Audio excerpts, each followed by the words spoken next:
The Last of Us Part 2 is a game that I cannot stop thinking about. Now, this game and the story of this game is very hard to talk about without spoilers, but I'm going to do my very best here to talk about the story of The Last of Us Part 2 without any spoilers. If you don't even want to know the theme, then you might want to skip this video.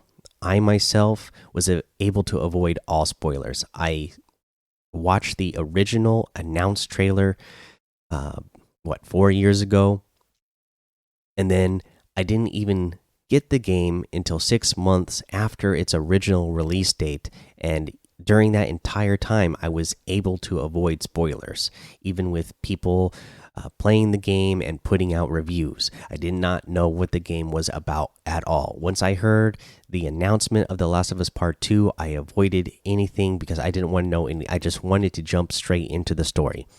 So if you don't want to know anything at all and you're like me, you're getting to the game late, you might even want to skip this video. That way you don't even know the theme of the story. Now that we have that minor spoiler warning out of the way, let's talk about the story of this game. I am hearing it said that this game is about hate. And I'm only finding that to be half true. Okay? People are comparing The Last of Us Part 2 to The Last of Us Part 1 and saying The Last of Us Part 1 was all about love and The Last of Us Part 2 is being all about hate. But I don't see it that way. The way I see it is that the love that our main characters have for the characters around them drive them to do hateful things when the characters they love are hurt. And in that way, I see the vicious cycle. Okay, that's what drives the cycle of hate in this game, the cycle of hate and revenge.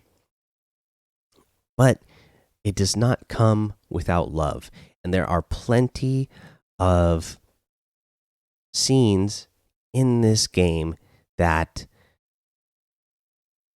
show you love. It's not all hate.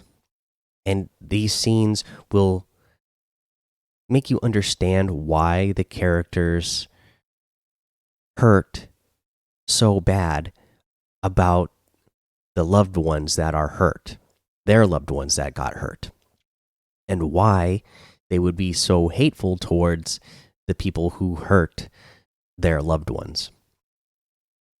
This game is not an easy game to play, okay? It is not fun to play. The story is not fun to play. I would, consider this to any other, or compare this to any other art form where you can really appreciate it, but it does not mean that it is fun. It can be a masterpiece without being fun, right? It's like a Schindler's List or Requiem for a Dream. Those are not fun movies to watch. Okay, but that does not take away from the work. It is not there to just be entertaining to you. It is there to challenge you. And this game, the story of this game is very challenging. The story will have you loving characters and absolutely hating characters, and then trying to make you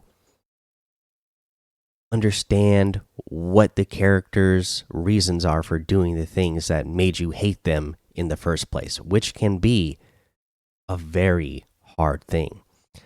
Overall, this story has affected me in such a way that I will be thinking about it for a very long time, if not the rest of my life. For that reason alone, I think that this game is a game worth playing for the story and experiencing. Okay, so now that we've talked about the story, let's go ahead and move on to some of the other aspects of this game that I think are worth playing. First, thing I want to talk about is the acting. Fantastic, all right? We get some characters that we knew and loved from the past, and we have a bunch of new characters in this game. All the characters that you've loved in the past, you are going to love their performances. They are just as you remember them and make you feel like they've grown in the time that you've been away from them. The new characters, they are all voice acted beautifully. And again, I just don't want to say too much because I don't want to do any spoilers in this video. But the voice acting is spot on for every single character throughout the game. I mean, there's going to be moments where, again, you really feel the love of these characters. You feel the turmoil that they're going through, the hate they feel. That is all very well portrayed by the actors portraying the voices of these characters. The audio of this game is fantastic. There's so many little things in this game that little details in the audio that are great. Just the little struggles of characters as you are struggling to, stealthily eliminate an opponent, but trying to do it quietly. The struggle of that. Their audio cues of enemies is amazing in this game. That can really make it stressful for you in times that is supposed to be stressful. There are enemies in this game that have ways of calling out to each other that were not in the first game that can cause a lot of stress, and the audio of that is just fantastic. Again, there's a lot of points in this game where you hear the rain, where you hear rivers nearby, the gunshot audio in this game.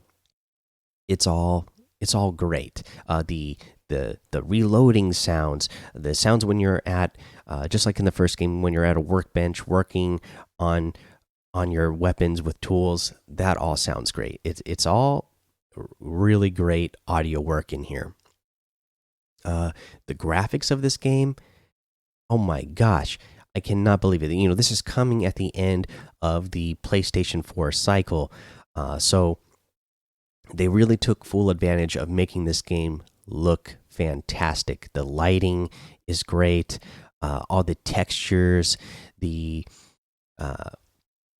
buildings in this game, the way the world looks, it very much feels lived in. It looks like a real world that has been, lived in, and parts that feel that are supposed to feel abandoned they feel that way. They just did a great job with all those graphics, and I am playing on the base PlayStation 4. I can't imagine how good this looks on a PlayStation 4 Pro, or when they get a PlayStation 5 version out for this. I'll be really excited to replay it again. Now let's go ahead and talk about the gameplay itself. I find this might be the worst part of the game, and it is not bad at all. But there are a few things in gameplay that you can critique. There's a lot of smashing square in this game. Okay, that seems to happen quite a bit, and that can get repetitive. Some other gameplay things that I actually really love about this game, compared to The Last of Us Part 1, is that there are a lot of things that they did in Part 2 here that were very frustrating about Part 1, that you no longer have to deal with in Part 2. And the main thing I'm talking about here is when you are trying to move through an area with enemies. In Part 1, you would come across an area where you would have a section of enemies that you had to get past, and you might go through and eliminate some of your enemies and be getting close to your destination, only to get eliminated in a silly way and then have to start all the way back over that section all the way over. In The Last of Us Part 2, it is much more forgiving, which I appreciate because, again, the story of this game is not forgiving at all. So you need some parts of this game to be forgiving. And in the gameplay, in this one, you can eliminate opponents, and then if you get eliminated in a silly way, then, or if you just make a bad mistake and get eliminated, you will start just before the last enemy that you eliminated. So pretend that there was 10 enemies in an area that you were trying to clear, and you happen to eliminate 5 of them, and pretend you were trying to get them all stealthily. You could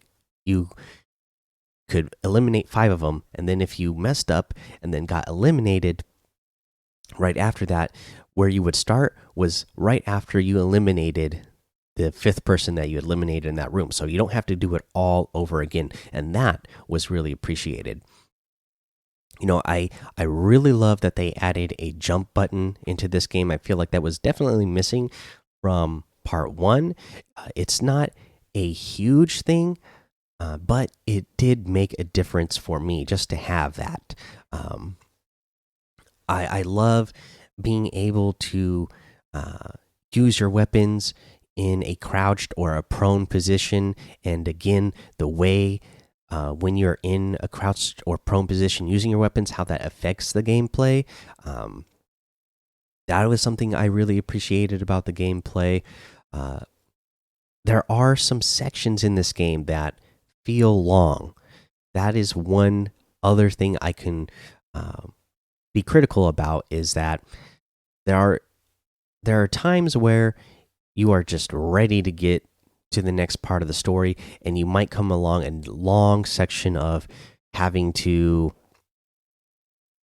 just travel. It would be one thing if you were trying to, if you had to deal with more enemies and there was a lot of action that you were trying to get through, but there seem to be long sections of this game where there's not much action at all, and you are just traveling from one point to the other. But overall, I mean, the gameplay, like I said, I appreciate it so much more than the Last of Us Part 1, that I really love what they did here, and it has come much farther than it was in the past. So, in conclusion, I think this game, in every aspect, the story, acting, graphics, audio, the gameplay, is a game worth playing, that you should play if you are a fan of The Last of Us Part 1. This is a continuation of that story, and you should really get out there and play it if you have not played it yet, so that you can experience the story. In my mind, this game is a masterpiece. Part 1 and Part 2 together is a masterpiece, and I will be thinking about them again, as I said, for a very long time, if not the rest of my life. Thanks for checking out the video. Leave a like, comment, subscribe. Peace out.